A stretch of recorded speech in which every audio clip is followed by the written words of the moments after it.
That's ridiculous. My name is Dina and I am a almost 40-year-old living downtown Toronto with her 9-year-old rescue cat, Chloe. I have fibromyalgia and CPTSD, and man, it has been a struggle lately, but let's not get into that. 2.5 years ago, I decided that I wanted to do a triathlon. I was actually inspired by Natacha Oceane. If you don't know her, she's one of my favorite YouTubers. Not that I'm, choosing favorites, that's just how it is. I am really inspired by her. And I watched her video about training for an Ironman, and an Ironman is insane. I will probably never attempt an Ironman, but it made me go, maybe I could do a triathlon. For those of you who don't know, a triathlon is basically any variety of distances where you swim, then bike, then run. There are specific, sanctioned distances. You can do a tri, which is for absolute beginners. You can do a sprint. You can do an Olympic, which is fairly standard. And then you can get into the more intense, like Ironman distances. So a half Ironman or a full Ironman, which you do a lot of crazy things and then you run a full marathon. And it's like, what? I don't remember the distances of a full Ironman, but I know you bike. I don't remember what the swim is, but you bike 180 kilometers and then you run a full marathon. I think you swim like 3 kilometers or something. It's insane. Anyways, I decided I wanted to attempt a sprint triathlon. And I trained, and then I ended up getting COVID. And my training went through the window, and I was just trying to recover, and I had already booked a trip to do a rim to rim of the Grand Canyon. So I pivoted and focused on just training for that and getting ready for that. I realized when I decided I wanted to do a triathlon that I wasn't that great at swimming. And so I actually took some private one-on-one, that's what private is, Dina. Wow. I took some one-on-one swimming lessons. There were about 6 of them or so, and it really helped me to get my head under the water and actually learn how to front crawl properly. I love a good breaststroke, I love a backstroke, but front crawling had always been a nightmare for me because I've always been afraid of putting my head under the water. Now I can do it because I faced that fear and I did the hard thing, and now I love it. I had to look at what the triathlons were in the Toronto area that fit in with my timeline, and I found one on August 20th that's on the island. They're beautiful. It's one of my favorite places to go, but they're also flat. So I wasn't going to have to be dealing with running up hills or biking up hills. I could swim in Lake Ontario and then just go and do the rest of the stuff on flat land, and that sounded fantastic to me. So I signed up for the sprint. I knew I could do the tri, but I really had always wanted to push myself to do the sprint. So a sprint triathlon is a 750 meter swim followed by a 20-kilometer bike and a 5K run. I knew I could do all of those distances, so that's what I signed up for. I did sign up to do this alone, which is a scary thing, but I thought, you know what, if no one wants to do this with me and I still want to do it, I'm gonna just do it. Thankfully, my boyfriend came along with me and he got some footage. Please know that I did not film or ask him to film with the intention of creating a vlog about this. So I'm kind of splicing together just kind of like film stuff that we did for memory's sake and pictures and stuff that I took for memory's sake. So my next one will be better, I promise. So I knew I was going to do a triathlon. I knew it was going to be August 20th. With birthday money, I bought myself a new bike. I bought a road bike, and so I wasn't going to be biking on a mountain bike, which just weighs a lot more and is harder. I trained at a gym that simulates altitude, which I've been training at for a couple of years, and I'll tell you all about that soon. But then I went home. I generally go home for the summer to Alberta, Canada, and I do a lot of hikes and stuff there, but I knew that my elderly parents would be sleeping in late because that's how they roll, and I'd be able to train in the morning and then spend the rest of the day with them. So that was the plan going in. I was also training for a full marathon at this time, so there was a lot of volume going on, but I knew that I was going to be able to do it because I was just chilling for a month and a half with my parents. Boy, was I wrong. For those of you who don't know, my mom has Alzheimer's, and that's a whole other thing that I don't want to get into right now, but it is one of the, I will say, it is one of the hardest things that we've ever had to go through as a family. She is still at home, and her short-term memory is basically gone, but we still can have some really nice conversations, and she's my absolute favorite human, and Alzheimer's is awful. Okay, so I knew I was going to be hanging out with my mom a lot and really helping kind of take care of her during the summer. What I didn't know is that a couple of days into my trip home, my dad was also going to end up in the hospital. He has never really had any major health scares, so it was an intense time. So for the entire summer, I basically ended up being a full-time caregiver to both of my parents, which is not what I was expecting. I still got in my training, but I was pretty burnt out. I was incredibly burnt out. I had no real time for myself besides my training time. And I'm thrilled that I was able to be there. Thrilled might not be the right word. I'm blessed that I was able to be there to help them out. And it couldn't have happened at a better time. My dad is now doing okay. But it was a very, very, very stressful, intense summer. So the plan was I was going to fly back to Toronto on Thursday, have 2 days here, and then do the triathlon on Sunday. But I had done all of the training, and I was in my taper week, where you still get active, but you drop down the volume drastically. And it was going to be great. My dad was home, everything was fine, mom was being taken care of. I'd been able to set some things up in place to help her out, and things were looking good. Then Sunday night, dad ended up back in the hospital. And Monday morning, I broke down. It had been such an intense summer. I was done. I had reached full capacity. Essentially, that week just became survival and taking care of mom and dad. And thankfully, he was okay, and we got, again, systems in place to help out. And I was able to come back to Toronto on Thursday and felt calm and at peace with that decision. But wow, was it difficult. It was a very difficult decision. But dad insisted he wasn't going to let me stay. And please know and remember that there's a lot of backstory here that I'm not telling you.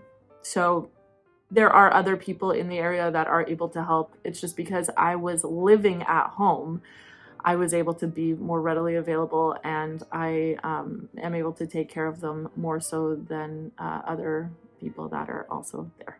I'll just put it that way. That whole week, I was supposed to be tapering. I was supposed to still be moving, and I just shut down. I couldn't do anything. My fibromyalgia went into high gear. My exhaustion went into high gear, and it was just survival mode. I was in complete survival mode.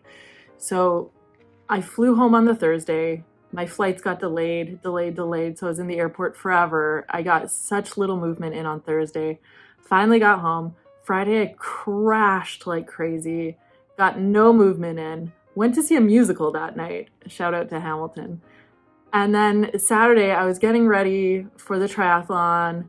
And then we found out that the temperature of the water was so cold that we might have to have wetsuits in order to do the swim. If we didn't have a wetsuit, we were told that we would be able to pivot to a duathlon, but that's not what I trained for, and that's not what I wanted to do. A duathlon is a bike run, and ain't nobody want to do that. So they actually had the try on the Saturday, and they ended up having to push people to do the duathlon. They canceled the swim on the Saturday. So a lot of people went out and panic bought wetsuits. I wasn't going to do that. I was like, listen, I haven't trained in a wetsuit. Swimming in a wetsuit is a completely different thing. I don't have a wetsuit. I'm a plus-sized gal. Finding a plus-size wetsuit is going to be a challenge. And we found this out about 5 or 6 o'clock at night. So it wasn't going to happen for me. So I knew going into Sunday that I was either going to end up doing a duathlon or I was going to be swimming in freezing cold water. On top of that, because I had gone from doing so much volume to barely moving for a week because I was so stressed out and exhausted and just not mentally capable, on Saturday night, I went to get off the couch and I completely pinched a nerve in my back to the point where I could barely walk. So that was fun. I honestly wasn't sure what had happened. I knew that I was in pain, but I didn't know if it was a pinched nerve or if it was a strained muscle. So I attacked that thing. I attacked that area of my body hard with my Theragun and my lacrosse ball and anything I could do to try to release the muscle. The bruise that I caused myself was insane, and my trainer, the next time I saw him, was mortified to see what I had done, but that's neither here nor there. So I went to bed Saturday night completely unsure if I would even be able to do a triathlon or if a triathlon was still even on the table. Sunday morning comes around and I can barely get out of bed. But I take some painkillers and I kind of hobble through the pain, keeping in mind that for the past 9 years, I've been pushing through a lot of pain in order to actively work out. So I do have a lot of mental capacity to push through pain. I realized at this point that it was a pinched nerve and the pain wasn't going away. And I was gonna have to try to hobble through this the best that I could if I was gonna do a triathlon that day. I kind of decided that if they pivoted to a duathlon, I would probably pull out and see if I could do one the following year, or just do a self-supported one just in my apartment building a week or two later. That's kind of where I had landed. So I'm getting ready to do this triathlon, not knowing if I'm doing a triathlon or duathlon, not knowing if I'm actually able to do it. My boyfriend comes with his car and we can't fit my bike in his car. I have no tools to take my bike apart, and it's too stressful for me to even think about popping a tire off of my bike. And I just said, all right, I'll meet you at the ferry terminal. Bye. And I get on my bike and I bike down to the ferry terminal. I actually beat him there, which made me laugh. So I'm standing there waiting for him to show up. And I'm leaning against my bike and he shows up and I go to take a step towards him. And again, my back just seizes like crazy. And I'm like, oh, this is not going to go well. I don't know that I can do this, but we're still trying to push through. I still don't know at this time if it's going to be a duathlon or a triathlon.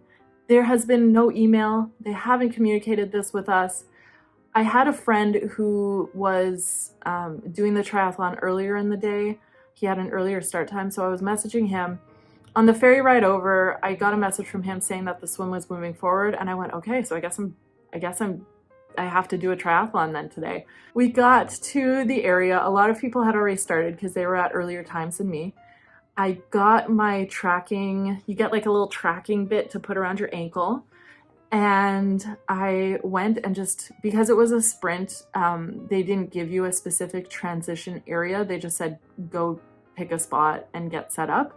So what happens is you have this one main area where you come into from the swim, you come into from the bike, you come into from the run, and that's where all of your stuff is. It's a very small space where you kind of rack up your bike and you can lay out all of your transition gear. For people who are elite triathletes, they actually will practice this transition period and they have everything laid out perfectly. I'd thought through my transition area and thought through what I wanted it to look like, but I hadn't practiced it because it was my very first one and I was doing a sprint. So all good. Only goal is to finish. Plus I was injured. What the heck? So I set up my area, I grab my boyfriend and say, okay, let's head down to the beach. We got down to the beach and y'all, it is cold. The water is about 15 degrees. It was so cold. But I thought to myself, you know what? I do cold showers. I do cold plunges. I can do this. You're able to kind of acclimatize to the water at first. So I went down into the water and, oh, my light just died. I'm sorry. I don't have the time to recharge it right now. So we're just going to go. I'm sorry, it's a little darker now. I apologize. We're all losing our minds with how cold this water is. People are panicking. It was a situation. I ended up actually making a friend while we were acclimatizing, and she found me on Instagram later. Shout out to you. And I just tried to keep a good attitude about it. This is the thing. I will never be a front of the pack runner or triathlete it's never going to happen. I'm always going to be at the back. I will never be the best at anything, but I will be the runner, the triathlete with the biggest heart. That is my goal. So I just want to make everyone else feel comfortable, and we're just going to go into this, and we're not going to take it too seriously. So there was kind of a group of us ladies who were trying to acclimatize together to the water, and hands and head went in last. I literally thought I was going to get hypothermia. I put my head under the water and instant brain freeze. Like the front of my head just froze. It was insane. I had to do that about 20 times before it finally stopped giving me a massive migraine.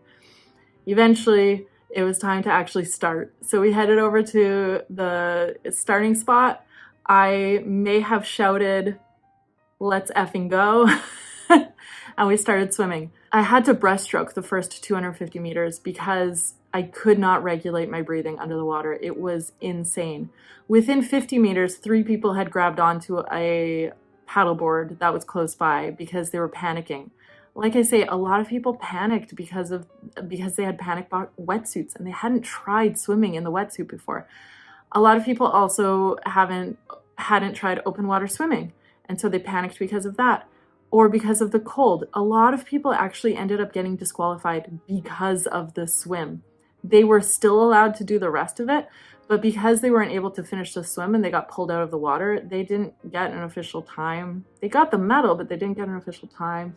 There are a lot of tricky things with triathlon that can disqualify you, but you have to be able to do the thing and move through it. I'm not throwing any shade to anyone who was disqualified.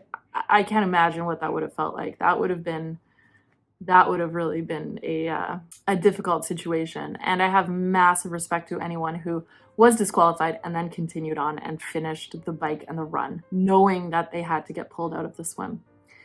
Challenging. Looking back, the swim was actually one of my favorite parts. In the moment, I knew that I could do it. It was just very, very cold. My goal and my plan was to actually swim all the way to the shore, but I genuinely was concerned my hands were going to get frostbite. So I got out of the water as soon as I could touch the ground, and I knew I could touch the ground. Here's a side fact. We were swimming on a well-known nude beach in Toronto, and there was, in fact, a gentleman there when we got out, just, watching. That was a interesting surprise when we came out of the water. Unfortunately, my boyfriend did not get my reaction to that sight on film, but man, yeah, it was an interesting thing. We headed up back to the transition area, and I had an extra water bottle there to get the sand off of my feet, dried off my feet, put on my socks and my running shoes. I don't have cycling shoes and clips yet. That's a whole other thing.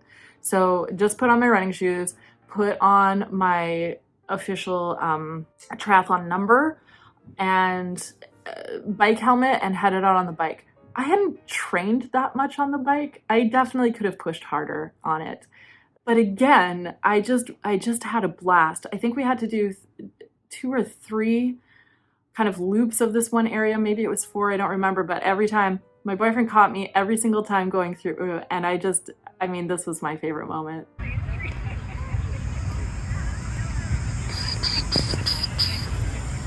Boop, boop, boop, boop, boop.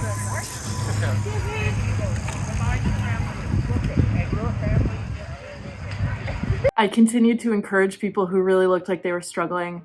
I think part of me was holding back a little bit because anytime I'm doing something new, especially with the fibromyalgia, I don't give it my all because I don't know how I'm going to feel afterwards, and I don't want to completely crash. So there's always a part of me that holds back just a tiny bit being a disabled athlete. I have a hard time giving my all in those moments. The cold water had actually helped my back situation, so getting onto the bike was fine.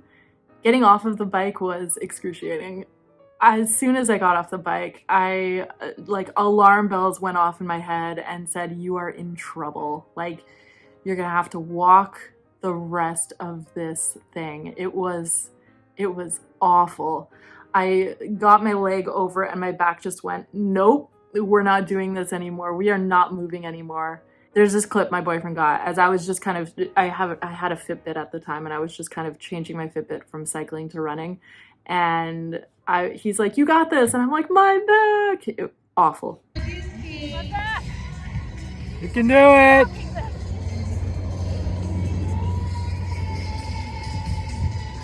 You got this!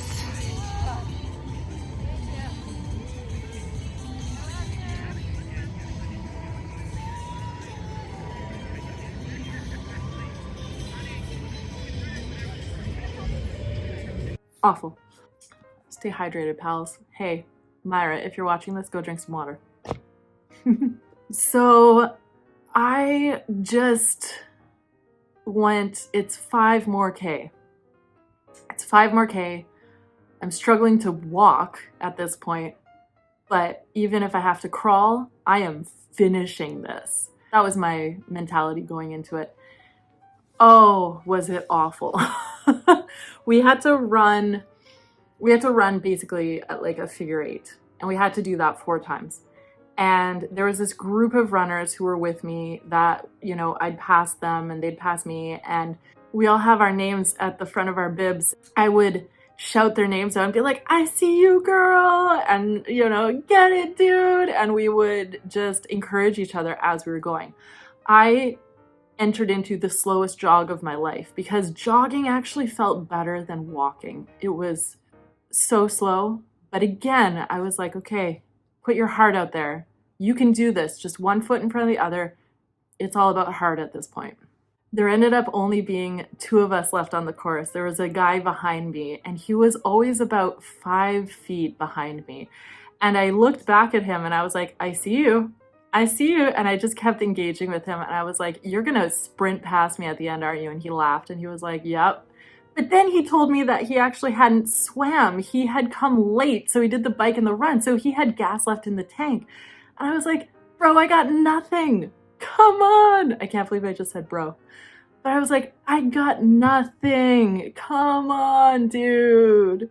So what he did, and thankfully the boyfriend got it on video, was he actually sprinted past me and then he waited for me at the stop marker, and I grabbed his hand and we ran over together.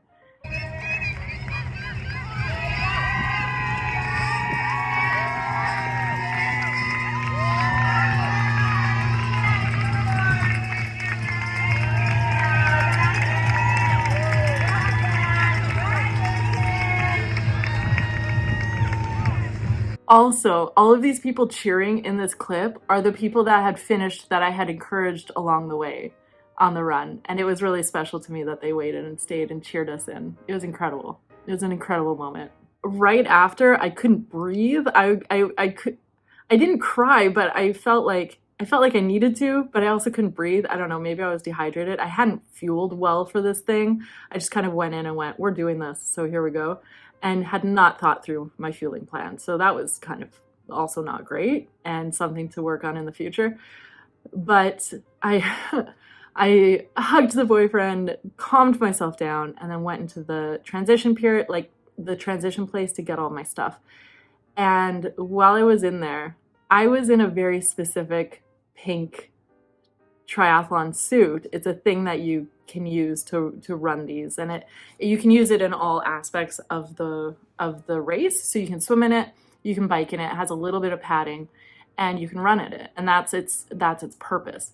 My gym had actually sponsored me, and they had purchased it for me and branded it, which was so sweet of them. Shout out to you guys.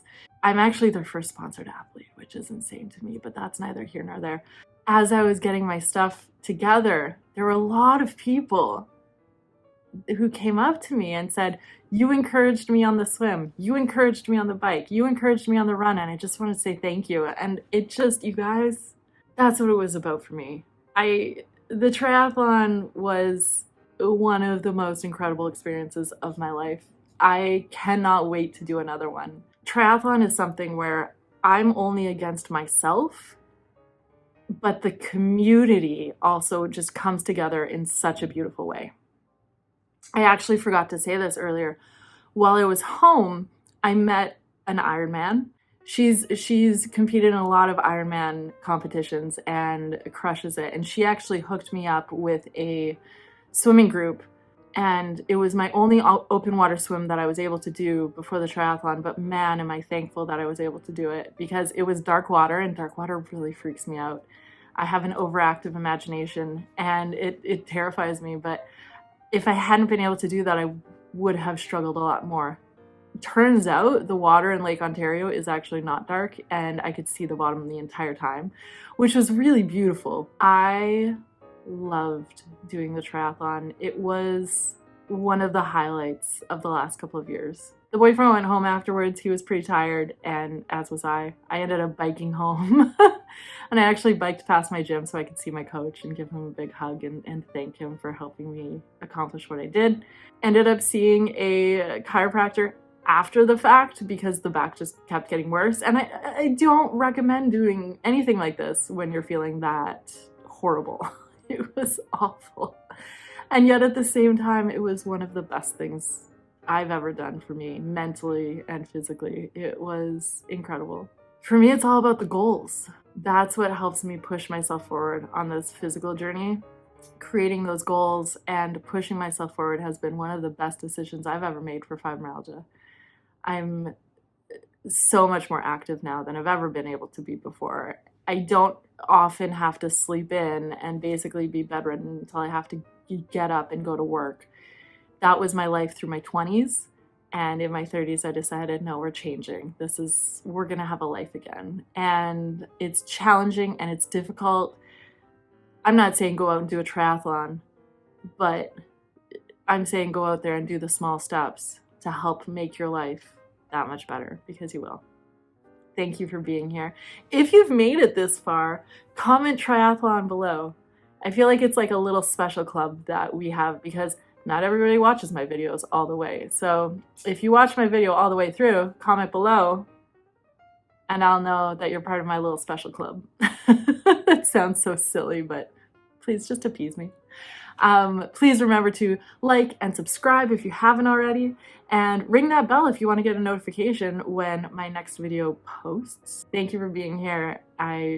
It means a lot to me. It really, really does. I really, really appreciate the encouragement and the support that I've received so far. So thanks, guys. Have a fantastic day. Okay. Bye.